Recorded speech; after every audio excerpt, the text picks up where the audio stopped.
N شکست قطعا ادامه پیدا כבר שנים שאיראן פועלת נגדנו, אבל לפי העיקרון کہا جاتا ہے کہ بلی کو قدرت نے 7 زندگیاں دی ہیں، وہ تنگ سے تنگ جگہ سے بھی آہستہ آہستہ نکلنے میں کامیاب ہو جاتی ہے۔ اونچی عمارت سے چھلانگ لگانا پڑے تو پکے فرش پر بھی آرام سے پنجوں کے بل لینڈ کر جاتی ہے۔ چولوں میں گر جائے تو کھال جلنے کے باوجود اکثر بچ جاتی ہے۔ جال میں پھنس جائے تو پنجوں سے کتر کے آزاد ہونے کی ملکہ رکھتی ہے۔ شکار کا سراغ مل جائے تو گھنٹوں تاک میں بیٹھی رہتی ہے اور ناپ تول کر چپٹتی ہے۔ اسی تناظر میں اگر بنیامین نیتن یاہو کی شخصیت دیکھی جائے تو لگتا ہے کہ انہیں بھی 7 سیاسی زندگیاں دان ہوئی ہیں۔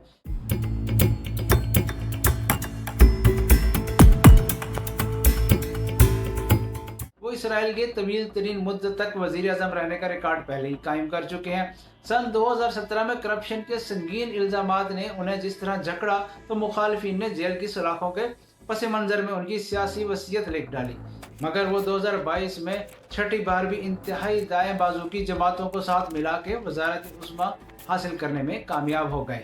اس کے بعد انہوں نے کرسی مضبوط کرنے اور کچھ اہم عدالتی اختیارات پارلیمنٹ کو منتقل کرنے کی کوشش کی، مگر حزب اختلاف اور سول سوسائٹی نے سخت مزاحمت کی۔ لگتا تھا کہ نیتن یاہو دباؤ کی تاب نہ لا سکیں گے اور پھر 7 اکتوبر کو بلی کے بھاگوں ایک اور چھینکا ٹوٹ گیا اور حماس نے جنوبی اسرائیل پر یلغار کر دی اور نیتن یاہو بحرانی دور کی قومی حکومت کے وزیر اعظم کے طور پر سیاسی دلدل سے ابھر آئے۔ ان کے کچھ ناقد کہتے ہیں کہ غزہ کی جنگ اس لیے بھی طویل پکڑ رہی ہے کیونکہ جنگ بندی کی صورت میں نیتن یاہو پر دوبارہ استعفیٰ کے لیے دباؤ بڑھ جائے گا اور استعفے کی صورت میں پرانے الزامات اور مقدمات ان کی راہ بے چینی سے تک رہے ہیں۔ نیتن یاہو کیمپ کا نظریہ ہے کہ جب ملک حالت جنگ میں ہو تو انتخابات 6 معنی دارت۔ ویسے بھی رائے عامہ کی مختلف جائزوں کے مطابق اس وقت اوسطاً 70% سے زائد اسرائیلی باشندے یرغمالیوں کے بے یقینی مستقبل کے باوجود غزہ کی مہم کو منطقی انجام تک پہنچانے کے حق میں ہیں۔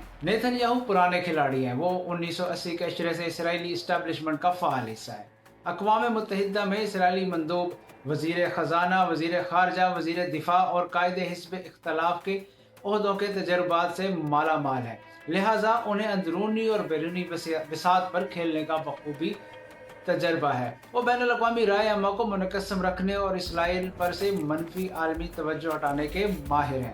مثلاً اس سال 26 جنوری کو جب عالمی عدالت نے جنوبی افریقہ کی پٹیشن پر غزہ میں انسانی امداد کی بحالی اور سویلین آبادی کو محفوظ رکھنے کے لیے اسرائیل کو مؤثر فوری اقدامات کرنے اور طاقت کے استعمال کو حد میں رکھنے کا پابند کرنے کی کوشش کی، تو فیصلے کے کچھ دیر بعد اسرائیلی وزیر خارجہ نے ممکنہ عالمی رد عمل کی پیش بندی کے طور پر یہ رپورٹ جاری کر دی کہ اقوام متحدہ کے امدادی ادارے برائے فلسطین انروا کے کم از کم 12 ارکان 7 اکتوبر کو جنوبی اسرائیل پر ہونے والے حملوں میں براہ راست ملوث ہے۔ میڈیا اور مغربی حکومتوں کی توجہ چند ہی گھنٹوں میں عالمی عدالت انصاف کی رولنگ سے ہٹ کر اسرائیلی الزامات پر مرکوز ہو گئی اور متعدد ممالک بشمول یورپی یونین نے انروا کی امداد عارضی طور پر معطل کر دی۔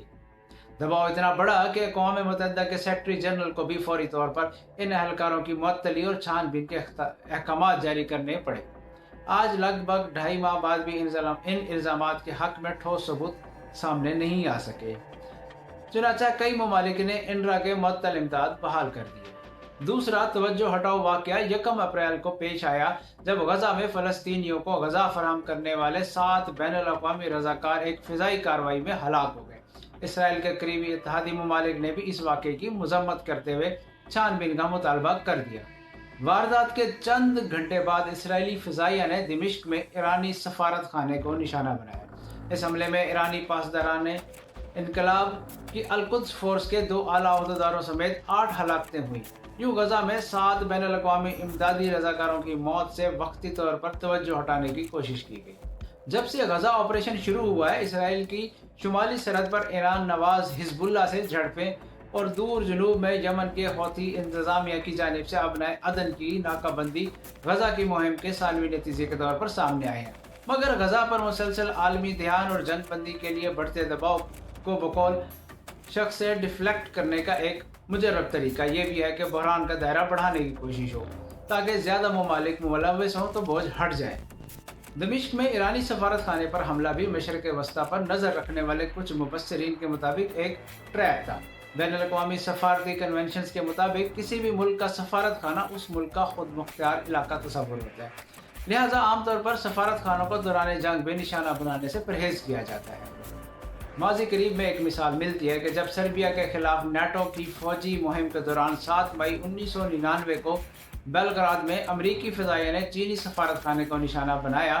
اس واقعے میں 3 چینی صحافی ہلاک ہوئے، مگر نیٹو کی جانب سے اس نشانے کو غلطی قرار دیا گیا اور صدر بل کلنٹن نے اس واقعے پر معذرت بھی کی۔ تاہم دمشق میں 1 اپریل کو ایرانی سفارت خانے پر حملے کو نہ صرف اسرائیلی اسٹیبلشمنٹ کی جانب سے حق بجانب قرار دیا گیا، بلکہ امریکہ، برطانیہ، جرمنی اور فرانس نے بھی کھل کے مذمت کرنے کے بجائے یہ مبہم موقف اختیار کیا کہ اس واقعے کی چھان پھٹک مکمل ہونے کا انتظار کریں گے۔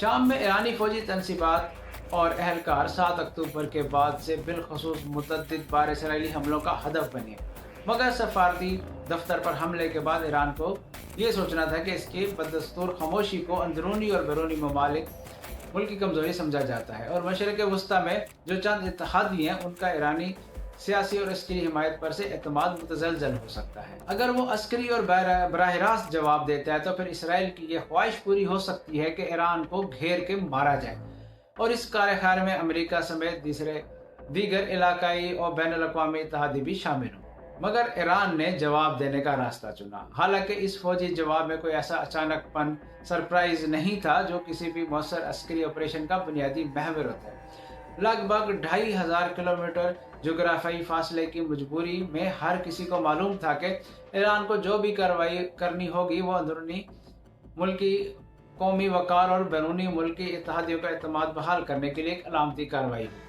البتہ ایرانی جواب سے اسرائیل کو یہ فوری فائدہ ضرور ہوا ہے کہ غزہ میں جنگ بندی کے سلسلے میں اتحادیوں سمیت جو بین الاقوامی دباؤ رفتہ رفتہ بڑھ رہا تھا اس سے وقتی طور پر مکتی مل گئی۔ اگر ایرانی علاقائی کارروائی کا کوئی ٹھوس اسرائیلی اتحادی جواب ہوا تو پھر میڈیا اور باقی دنیا کا سارا فوکس غزہ سے ہٹ کر ایک بڑے ممکنہ بحران پر مرکوز ہو جائے گا۔ یوں اسرائیل کو غزہ اور مغربی اردن میں اپنے حتمی مقاصد کے تیز تر حصول کے لیے مزید وقت مل جائے گا۔ ایسے وقت میں جب ایک جانب دنیا کو روس یوکرین کانفلکٹ کی صورت میں اقتصادی جھٹکے لگ رہے ہیں اور دوسری جانب غزہ کا انسانی المیہ تک پیش ہے، اس کے سبب نہر سویز اور آبنائے اردن کی تجارتی بندش ایک اضافی معاشی بوجھ ثابت ہو رہی ہے۔ دوسری جانب امریکہ کے صدر بائیڈن کو غیر یقینی صدارتی الیکشن درپیش ہیں۔ خلیجی ریاستوں کو اپنے اقتصادی، علاقائی اور اسٹریٹجک مستقبل کی فکر لاحق ہے۔ کیا مغرب دونوں آنکھیں بند کر کے نیتن یاہو کی ہر خواہش پوری کرنے کا محتمل ہو سکتا ہے؟ چند دنوں میں یہ بلی بھی تھیلے سے باہر آ جائے گی، اور وہ بلی جس کے بارے میں کہا جاتا ہے کہ اسے قدرت نے 7 زندگیاں دی ہیں مگر 8ویں کی کوئی ضمانت نہیں۔